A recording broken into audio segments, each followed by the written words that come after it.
So, you think you've got what it takes to be a board game designer. You're overflowing with ideas, innovative new twists on familiar mechanisms, imaginative new worlds. You have an encyclopedic knowledge of the BGG Top 1000. You attend 7 board game groups weekly and several major conventions. You enjoy Isaac Shalev and Jeff Engelstein's building blocks of tabletop game design as a bit of light bedtime reading. You have an eye for game balance, a knack for creating combos, synergies and feedback loops. You truly believe that you have it in you to create the next big thing. Congratulations, you have 1/10 of the skills to be a successful game designer. It may sound weird, but game design is just one aspect of the job of a game designer. And while it may be the foundation of what we do, it will never get you anywhere if you don't possess the other traits in this list. So number 1, game design. At its core, game design involves ideation, imagining a new play experience which will immerse and engage players. And that ideation may start from a moment of inspiration, perhaps sparked by other games you've played, a book, a video game, or a movie. It might come from experimentation, researching mechanisms, mixing, matching, and subverting game systems which have gone before. It's informed by experience. You're at an advantage if you've played many games, especially those released over recent years. That way, you can be sure that your designs will not be outdated, and you'll be confident that your idea is novel, something you haven't seen before. Strong game design emerges when creativity meets a firm understanding of game mechanisms and their interactions. But it isn't enough. Number 2, communication, verbal and written. If you're going to be a successful game designer, you need to learn to communicate. It's no good creating a brilliant strategic game if you can't explain how to play it. We've all sat through terrible rules explanations. Some people just don't have the knack. Do those people know that rules teaching isn't their forte? Or are they totally oblivious? Are you one of those people? If you were, would you even know? If communication is not your strong point, it's worth developing strategies to help you out. Writing rules is equally as challenging as speaking them aloud. There's a video about writing rules on my channel. But at least you can take your time and methodically lay out your rulebook, following examples from other games and running your work past friends, family, and even professional proofreaders and rules editors to ensure your work is comprehensible. You can use written rules to introduce your game to playtesters. Indeed, it's advisable to do so at some point in the process, but it does ask quite a lot of your testers. Most players would rather be taught the game verbally than read from a page. Writing a compelling sell sheet to catch a publisher's attention is increasingly becoming standard practice, and your email communication needs to be clear, concise, and professional too. There's no getting away from clear communication when it comes to a pitch meeting, either virtually or in person. The advantage of a virtual meeting is that you can play a pre-prepared pitch video to give an overview of your game, but putting that together is no mean feat. I have a video on the topic on this channel. An in-person pitch needs to be equally concise and engaging, and it's even more challenging when dealing with language barriers and cultural differences. Of course, the pitch is only the very beginning of a relationship, and over the period of development of a game, you and your publisher will exchange dozens, perhaps even hundreds of emails, and there's plenty of scope for miscommunication and misunderstanding. So number 3 is listening. Now, I've separated listening out from verbal and written communication because while I firmly believe that listening is an absolutely key facet of a strong communicator, I also think it's a different skill. I have met many articulate, verbose, intelligent speakers over the years who excel at talking but have never learnt to listen. Developing your listening skills will not only make you more charismatic, it will give you a much deeper understanding of your audience, whether that's game publishers or game purchasers. Listening goes hand in hand with empathy, and I believe this is often overlooked by game designers who are too immersed in the hobby. The often repeated advice to design what you know or make the game you'd like to play misses the point. You are not the audience. You should be making the game they want to play. This requires a deep understanding of your audience's needs and desires. Listen to your playtesters. Watch them too. Don't ask them how to fix your game. That's your job. Ask them how it made them feel. Which aspects did they enjoy? Which aspects left them cold? What would they have liked to do more in the game? Which aspects left them confused? What surprised them about the game? Which bits felt familiar? Listen to publishers too. They have extensive experience to share with you, and they'll offer up feedback from a totally different perspective to any other tester. They don't pull their punches, and their number one focus is marketability and profit. You don't have to agree with every bit of feedback offered by testers or publishers, and you don't have to make every recommended alteration to your game. In fact, doing so is a recipe for disaster. Watch my Carcassonne playtesting parable for more on this. But you should log every comment, either in your brain or preferably on paper. Show gratitude for feedback wherever you receive it, positive or negative. It'll all direct you towards a stronger product. So number 4 is resilience. Now, I've made hundreds of pitches over the last decade, and inevitably I've received hundreds of rejections. Indeed, at certain times of the year, a few weeks after an intensive series of meetings at a convention, I might receive 1 or 2 rejections daily. Now, I don't have the willpower to stop myself reading comments and reviews or watching YouTube videos about my newest releases, and it's a sobering experience. I receive more positive comments online and in person than I do negative ones, lovely, heartfelt emails from players of my games, but it's the negative comments that I remember. I've taken to recording compliments in a journal to recalibrate, and I want this to become habitual. Sometimes getting stuff out of your head and onto paper helps to get things into perspective. Negative feedback from testers and publishers is valuable and often constructive.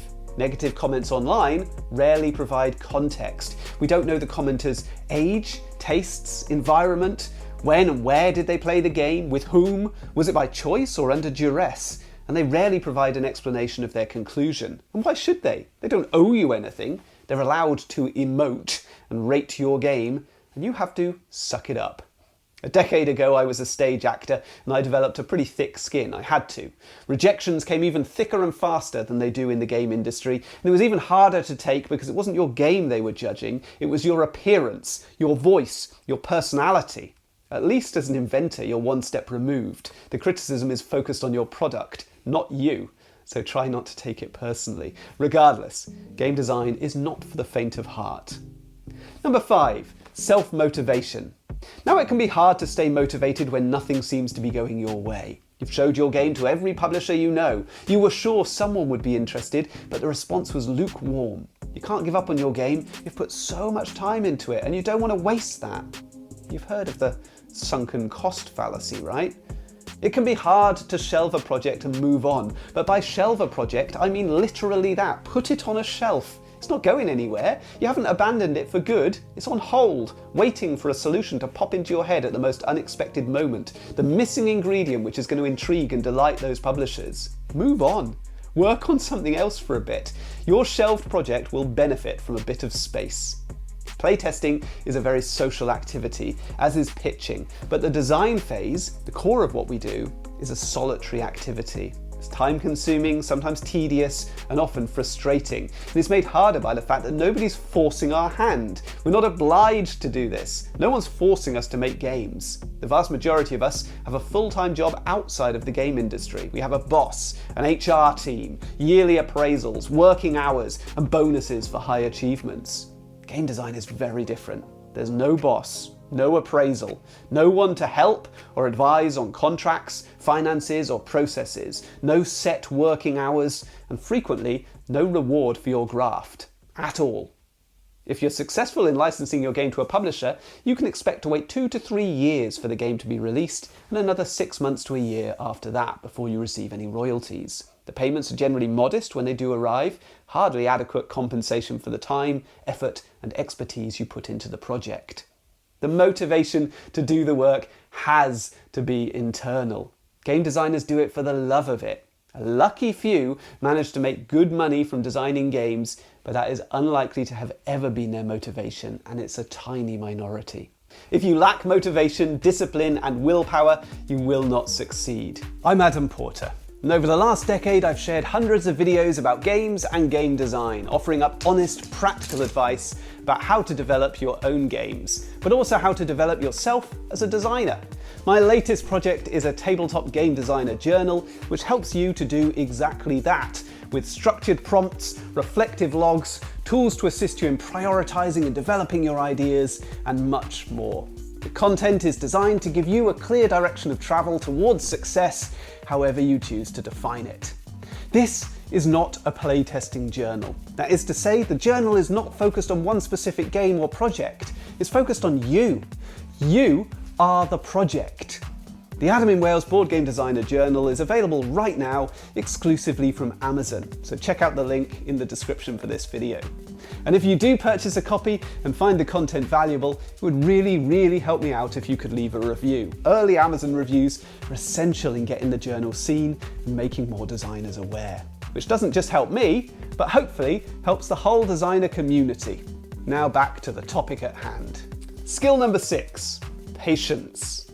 Some of the rock stars of our industry, the quotable names, the familiar faces, might look like they achieved overnight success. And they may well have sold a ton of units, made a lot of money with their first published game, but we don't see the years of work, the accumulation of experience and expertise which preceded this overnight success. A bamboo plant apparently lays dormant for several years after planting, little happening above ground, but beneath the surface a vast network of roots is forming, and after several years of apparent inactivity, the plant reaches for the sky, achieving an impressive height within a few short weeks. If you work to a goal, license this game to a publisher, run a crowdfunding campaign, make $1 million, you're unlikely to succeed. To be a successful board game designer, you need to be a game designer. Do what game designers do. Think like a game designer. If it becomes your identity and you persevere with the thankless, mundane aspects of the job, they will become habits, just part of what you do, and somewhere along the line, you'll find success. Number 7, organisation. Hopefully, you've started to gather that successful game designers treat this like a business. I log everything. Data from each playtest is recorded, who played, which version of the rules were used, who scored what were the dominant strategies, how long it took, what feedback I received. At conventions, I gather business cards. When I receive an email from a publisher from a new email address, or with an unfamiliar colleague copied in, I record the addresses. I maintain a log of publisher contacts. And when an email bounces back, that email address no longer exists, I update my contact list. I set my own deadlines. I have something, anything, ready to show for the next weekly or monthly playtest meetup. Finalise which games will be pitched at Essenspiel some months beforehand, and then I produce prototypes. I contact publishers 1 month before the convention, second wave of emails 2 weeks before, follow-up email upon returning home, and again, a follow-up 2 to 3 months later. I wrote notes as soon as possible after every pitch meeting at a convention. It's one of the reasons I try to schedule half an hour between appointments. I write down who I met, what they were like, what they said about my game, what they said about their company and their goals, and what steps we agreed in the meeting, if they took the game for testing.